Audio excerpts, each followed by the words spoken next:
Assalamualaikum, bertemu kembali di channel Ki Hermanto, channel yang membahas seputar wedding fotografi dan tutorial fotografi. Dalam video kali ini saya ingin share bagaimana caranya kalibrasi monitor dari PC ataupun laptop secara manual dengan menggunakan software bawaan dari VGA Card. Seperti apa caranya? Yuk simak video berikut sampai selesai. Namun sebelum itu, bagi teman-teman yang belum subscribe, monggo di subscribe, karena di channel ini kita akan bikin video-video yang bermanfaat. Bagi teman-teman yang sudah subscribe, matur nuwun.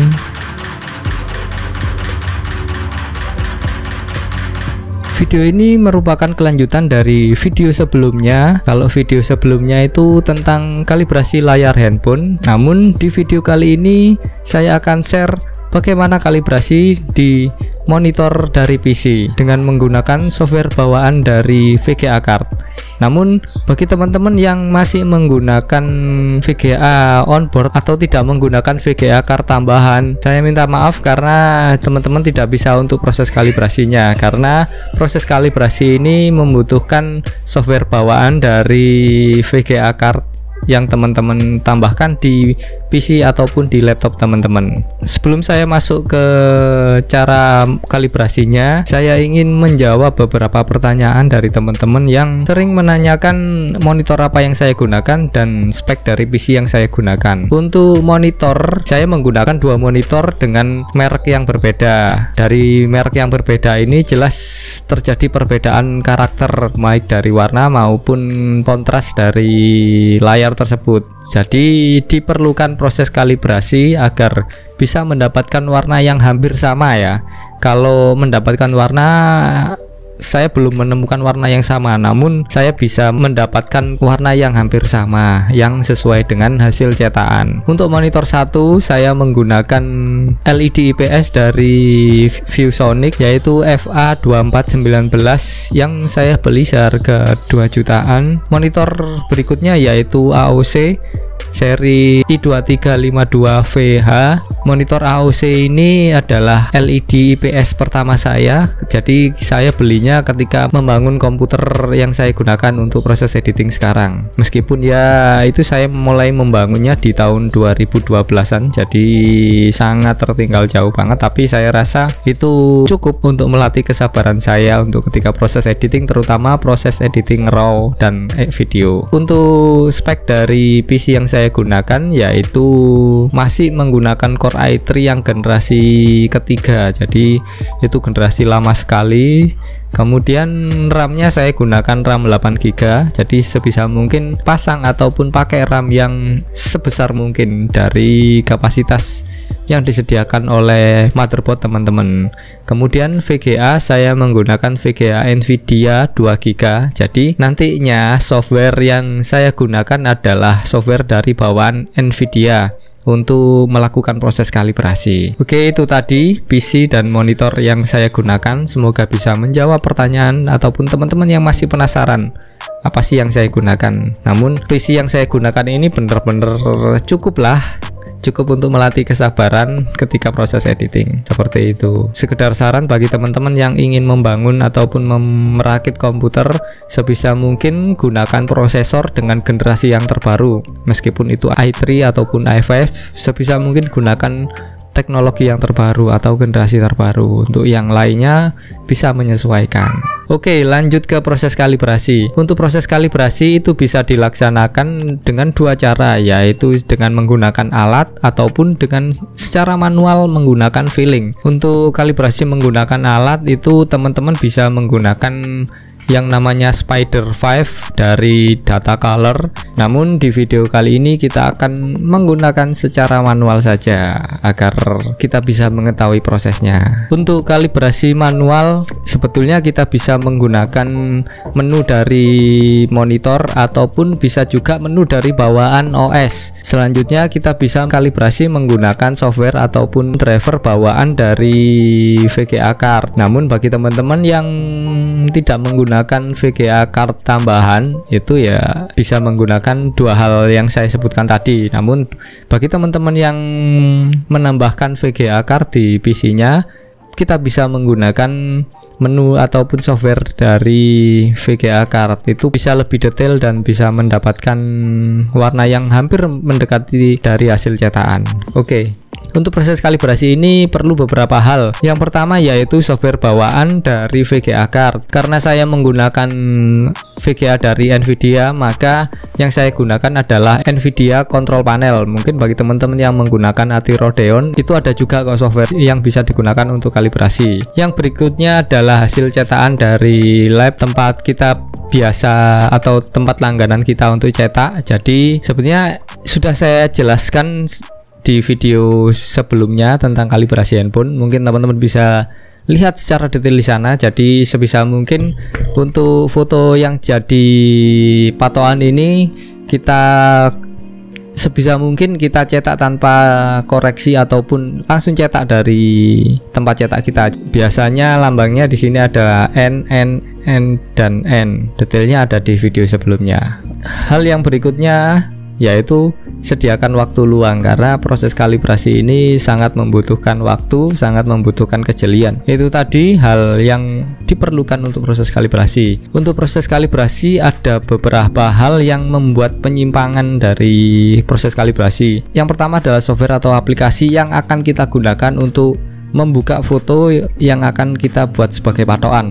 Itu biasanya dari Lightroom itu sendiri hasilnya, kemudian dari software atau aplikasi bawaan dari Windows untuk membuka gambar, ataupun kita pakai ACDC itu pun hasilnya berbeda. Jadi kita harus punya patokan. Kalau saya sendiri sih saya menggunakan patokan menggunakan Adobe Lightroom. Jadi saya edit menggunakan Lightroom sehingga nantinya akan saya gunakan sebagai software patokan untuk mencocokkan dari hasil lab dan di PC ataupun di monitor. Selanjutnya yang bisa menjadi penyimpangan yaitu cahaya di ruangan ataupun tempat kita melakukan proses kalibrasi ini. Misal kita hanya menggunakan cahaya dari lampu, itu mungkin tidak akan terjadi penyimpangan warna. Namun ketika ada cahaya yang masuk, misalkan cahaya matahari, jadi kita kalibrasi pagi, kemungkinan kalibrasi malam ataupun sore itu bisa terlihat warna yang berbeda. Itu juga sangat berpengaruh. Jadi sebisa mungkin kita proses kalibrasi ini dilaksanakan tanpa ada cahaya yang mengganggu istilahnya. Ataupun pagi dikalibrasi, malam juga harus dikalibrasi, itu lebih baik. Jadi kita bisa mendapatkan warna yang sesuai. Oke, itu tadi. Selanjutnya kita masuk ke proses kalibrasi. Oke, di sini mungkin teman-teman nggak bakalan bisa melihat secara detail perubahan dari warna karena ini adalah capture dari screen. Jadi untuk perubahan dari monitornya itu tidak akan terlihat. Namun di sini teman-teman bisa melihat langkah apa saja dan seperti apa. Jadi untuk perubahannya mungkin teman-teman bisa mempraktekkan sendiri seperti apanya. Oke, ini adalah tampilan dari Nvidia Control Panel. Jadi kita masuk ke display, kemudian kita cari adjust desktop color setting. Jadi kita cari ini. Di sini ada 3 step. Yang pertama adalah select display you would like to change. Di sini ada 2 monitor yang saya gunakan, yaitu FA2419, kemudian ada i2352FH. Untuk video kali ini saya ingin melakukan proses kalibrasi pada monitor utama saya, yaitu dari ViewSonic FA2419. Saya tidak merekomendasikan monitor ini ya, karena ada beberapa kekurangan. Salah satunya yaitu warna hitamnya ini tidak bisa mendapatkan warna hitam yang solid. Ini mungkin disebabkan oleh rasio dari kontras yang sangat tinggi. Akhirnya warna hitamnya tidak bisa mendapatkan hitam yang solid. Beda dengan AOC yang generasi lama itu bisa mendapatkan warna hitam yang solid. Namun yang ViewSonic ini kayaknya cocok untuk para gamer. Ketika game di area gelap mungkin masih bisa ketangkap detail ataupun warna hitam nggak jadi hitam yang pekat. Namun ketika untuk desain ataupun untuk foto ataupun untuk editing foto, itu warna hitamnya tidak bisa mendapatkan warna hitam yang solid, sehingga mungkin kita perlu angkat up kontras. Namun kontras ketika kita up itu akhirnya ngefeknya ke warna dan ngefeknya yang ke lain. Ya intinya saya tidak merekomendasikan ViewSonic FA2419. Oke, jadi yang kita pilih adalah monitor yang utama. Kemudian kita masuk langkah kedua, yaitu choose how color is set. Jadi di sini ada dua pilihan, yaitu other application control color setting. Jadi kita bisa memilih, katakanlah kita kalibrasinya menggunakan software bawaan dari Windows, katakanlah itu bisa milih yang atas. Namun pada kali ini saya akan menggunakan use NVIDIA setting, karena kita menggunakan NVIDIA control panel ini untuk mengkalibrasinya. Jadi di sini ada color channel, ada all channel, ada red channel, ada green dan blue. Jadi ini lebih fleksibel ketika terjadi penyimpangan warna. Kemudian ada brightness, ada kontras, ada gamma, dan step ketiga. Jadi nantinya teman-teman bisa atur sebisa mungkin untuk mendapatkan hasil yang mendekati dengan cetakan. Kalau sama jelas tidak mungkin, yang pasti mendekati. Oke, untuk yang ketiga yaitu apply the following enhance. Jadi di sini ada digital vibrance, kemudian ada hue, dan yang terakhir ini adalah, mungkin ini bisa menjadi reference atau patokan juga. Nanti kita bisa mendapatkan warna merah yang seperti apa, green yang seperti apa, blue seperti apa, dan yang lain-lain. Sebenarnya monitor ini sudah saya kalibrasi, namun saya akan mencoba untuk meresetnya, jadi agar teman-teman bisa mengetahui langkah apa saja yang saya lakukan untuk proses kalibrasi. Oke, monitor udah benar, jadi ini tinggal use NVIDIA. Secara default ini other application, jadi kita gunakan use NVIDIA setting. Ini adalah defaultnya.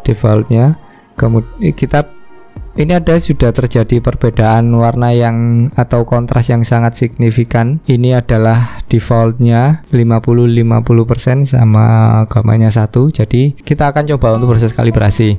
Untuk proses kalibrasi ini saya gunakan Lightroom sebagai reference, karena saya rasa beberapa software terdapat perbedaan. Ini adalah aplikasi atau software bawaan dari Windows untuk membuka sebuah foto. Jadi di aplikasi foto sini warnanya sedikit kuning dan kurang kontras. Kita harus memilih. Kalau saya sih lebih memilih menggunakan Adobe Lightroom sebagai patokan untuk kita menyamakan dari warna. Oke, kita bikin kecil aja.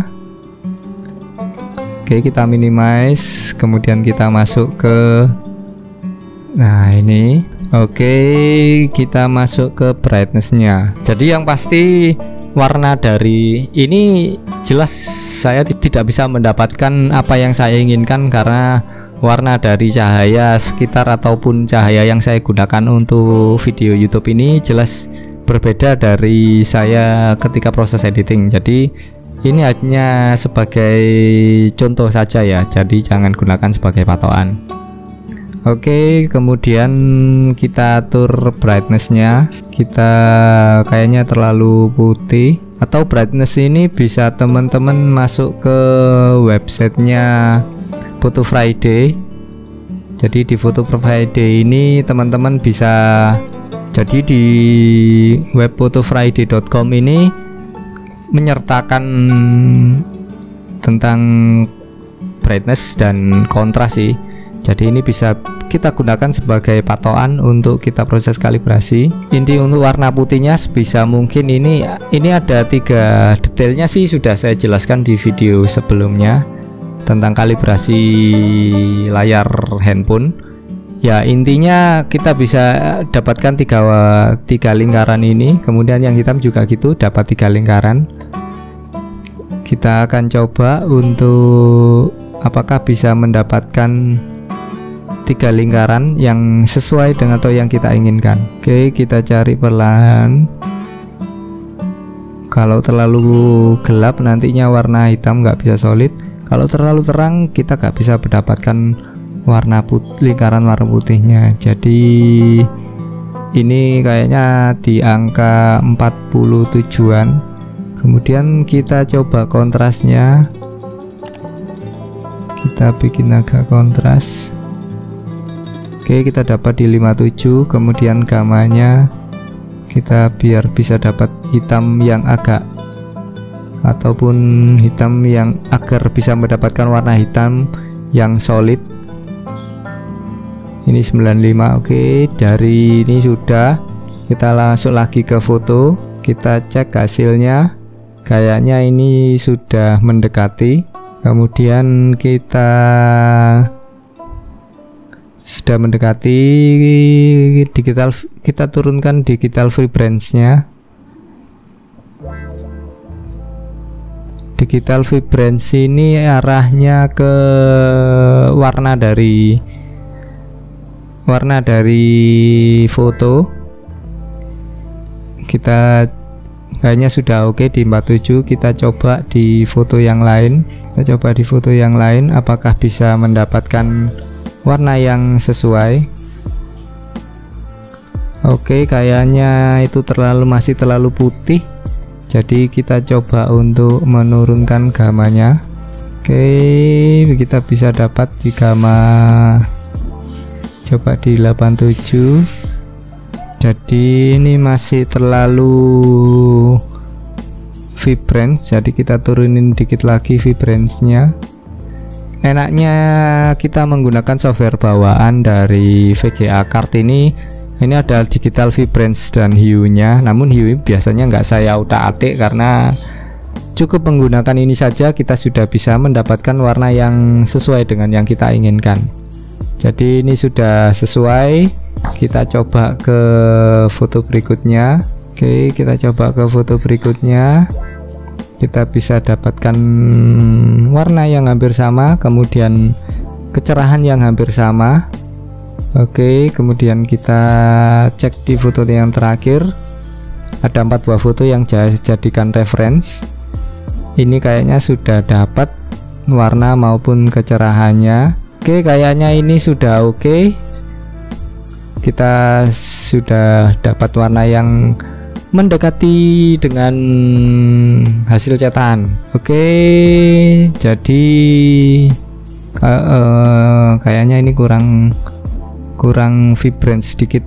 Oke, kita 47 aja. Oke, proses kalibrasi sudah mendapatkan warna yang mendekati dari hasil cetakan. Selanjutnya adalah tinggal kita apply.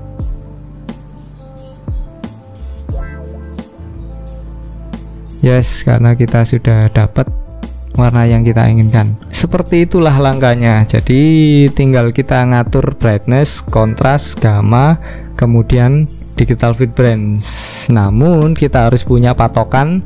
Jadi untuk patokan ini saya gunakan sebuah guide ataupun Photo Friday Monitor Calibration Tool.